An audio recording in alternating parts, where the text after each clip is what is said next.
Hello everyone, welcome to the channel Keshvi Tutorials. In this video, we will discuss about the chain rule to find the differentiation of the composite functions. Composite functions means function के अंदर एक और function होना. जैसे यहाँ पे आप question देख रहे हो fx is equals to cos x cube. So cos is the trigonometric function and x cube is the algebraic function. So two functions are together. This is the composite function. तो इस तरह के functions के लिए जब हमें differentiation करनी होती है then we use this chain rule. Now how to apply this chain rule. F dash x is equals to d upon d x of this function cos x cube. तो सबसे पहले हमने कॉस की differentiation करनी है. Cos की differentiation होती है minus sine of the angle.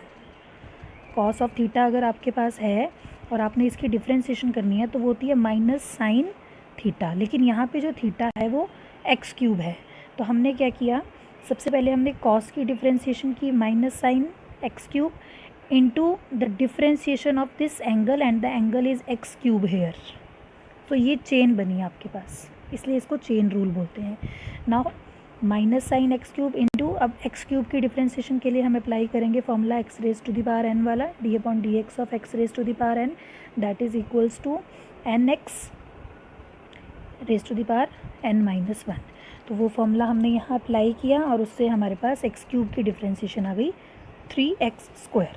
So the answer is minus 3x square sign in the bracket x cube. X cube is the angle here. Clear? Now we see one more example. Here the question is sin in the bracket cos in the bracket x square. It means sin के लिए ये पूरा angle theta है और cos के लिए x square जो है वो थीटा है. अब समझ आया what is the composite function. अब यहाँ पे ट्रिग्नोमेट्रिक फंक्शन के अंदर जो एंगल है वो भी ट्रिग्नोमेट्रिक फंक्शन है और जो कॉस ट्रिग्नोमेट्रिक फंक्शन है उसका जो एंगल है वो एल्जेब्राइक फंक्शन है. तो this is the composite function, जब आपके पास दो या दो से ज़्यादा फंक्शंस जो हैं वो मिक्स हो जाते हैं. Now how to find the differentiation of this function. D upon d x of sine of cos of x square. ठीक है, तो अब सबसे पहले हमने साइन की डिफ्रेंशिएशन करनी है. साइन की डिफ्रेंशिएशन होती है कॉस एंगल कुछ भी हो. तो एंगल हमारे पास ये है, हमने इसको एज इट इज़ लिख दिया. अब हमने D upon d x of angle की डिफ्रेंशिएशन करनी है. अब एंगल जो है वो यहाँ पे कॉस एक्स स्क्वायर है. ठीक है, तो ये चीज़ आपके पास एज इट इज़ आ गई. अब d upon d x of cos x square में पहले आप कॉस की डिफ्रेंशिएशन करेंगे, वो बनेगी माइनस साइन. एंगल यहाँ एक्स स्क्वायर है तो हमने x square as it is लिख दिया. अब हमने एंगल की डिफ्रेंशिएशन करनी है, that is d upon d x of x square. So that's why this is the chain rule. Chain बन रही है एक. पहले हम एक फंक्शन की डिफ्रेंशिएशन कर रहे हैं, फिर हम दूसरे फंक्शन की कर रहे हैं, फिर अगर उसके अंदर कोई और फंक्शन है तो हम उसकी डिफ्रेंशिएशन भी कर रहे हैं. तो यहाँ पे फिर बना minus cos, then angle is cos of x square into sine x square into x square की डिफ्रेंशिएशन हुई 2x. So the final answer is minus 2x sine x square into cos of cos x square. Clear the steps. Let us see one more example. Here the question is fx is equals to 2 under root cot of x square. अब हमने इसकी differentiation करनी है तो 2 हमारा constant है, 2 multiply fx है तो 2 हमने बाहर कर दिया. हम सिर्फ इस फंक्शन की डिफ्रेंशिएशन करेंगे.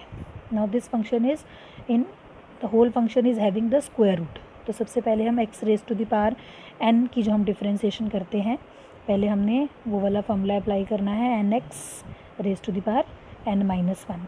तो हमने उसको अप्लाई किया half, this is your base and the power is half minus one. Power rule जिसको हम बोलते हैं वो हमने लगा दिया. Now d upon d x of this base. अब ये जो बेस है ये आपके पास है कॉम्पोजिट फंक्शन. तो इस बेस की डिफ्रेंशिएशन करने के लिए हम चेन रूल को लगाएंगे. तो पहले हमने कॉट की डिफ्रेंशिएशन करनी है. Cot of theta is minus cot theta cosecant theta. तो वो हमारी डिफ्रेंशिएशन हो गई. अब हम इस थीटा की डिफ्रेंशिएशन करेंगे. थीटा यहाँ पे एक्स स्क्वायर की टर्म्स में है तो हमने डिफ्रेंशिएशन ऑफ थीटा करनी है.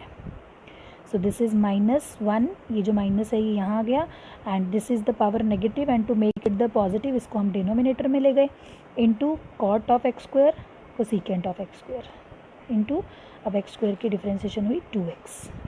Now this is under root of cot of x square and this is cot x square.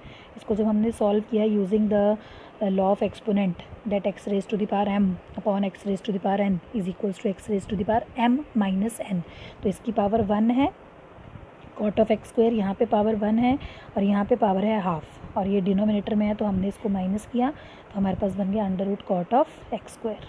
So the complete answer is minus 2x under root cot of x square into cosecant of x square. Clear? Let's see one more example to make it more clear.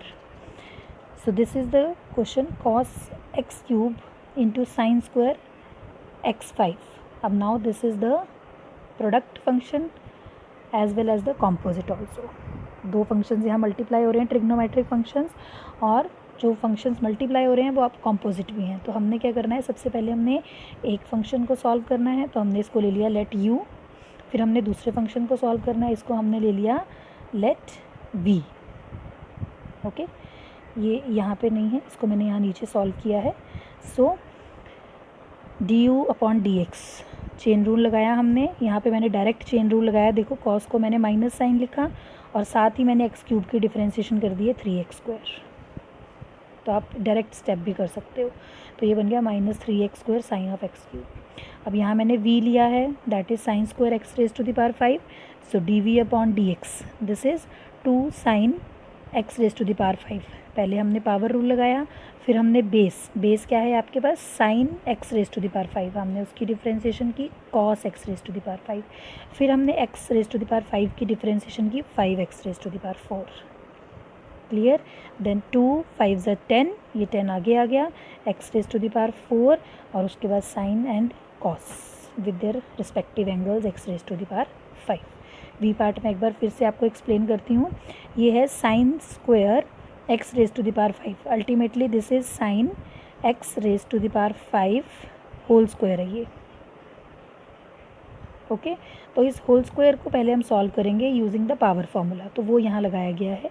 2 sign 2 minus 1 होता है, तो 2 minus 1 is 1, इसलिए यहाँ पे मैंने 1 को लिखा नहीं है. So 2 sine x raise to the power 5. फिर बेस क्या है, देखो sine x raise to the power 5 base है ना, तो हमने उसकी डिफरेंशिएशन की cos x raise to the power 5.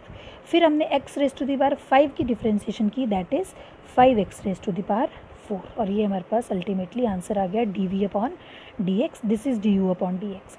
अब हमने फाइनल आंसर पे कैसे पहुंचना है, उसके लिए हमने क्या किया, एफ डैश एक्स क्या बना आपके पास, d upon d x of u into v, क्योंकि यू हमने फर्स्ट फंक्शन को लिया और वी हमने नेक्स्ट फंक्शन को लिया.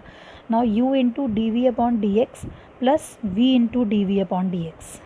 तो यू की वैल्यू है कॉस ऑफ एक्स क्यूब और d v upon d x हमने अभी फाइंड किया था, उसको हमने यहाँ पुट कर दिया. ऐसे ही वी की वैल्यू है साइन स्क्वायर एक्स 5 और D U D x D you upon d x ये हमने पीछे फाइंड आउट किया था, तो हमने उसकी वैल्यू यहाँ पुट कर दी.